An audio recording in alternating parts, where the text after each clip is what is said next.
หาพ่อใหญ่อีกคือเก่าพี่น้องเพิ่นมื้อนี้มาเล่นนะเพิ่นมาจอบเพิ่นขายังเจ็บอยู่คือเก่าบ่พ่อใหญ่ยังเจ็บอยู่นี่ เล็กอยู่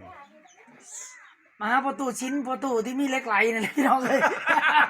โอ้ย เอ้ย เอาอยู่บ่เอาอยู่บ่สิเจาะให้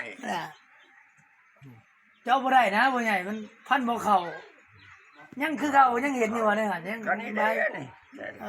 อ ยั ยัง ง บ่ค่อยบายแล้วจุดน่ะ มันเป็นโคโลอยู่ไทยมัน เออ มันลูกน้องมันน่ะไปบ่เห็นตัวน้อยๆบ่เห็นยังแต่แม่มันโอ้กูว่ากู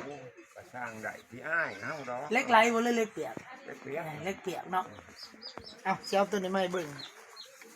เอ้ยพระนี่จะว่าพระอีหยังพระเก่าแก่ขนาดนี้ เดี๋ยวคือของเราเสียง จะเบิ่งดูจะว่าพระอีหยัง อืม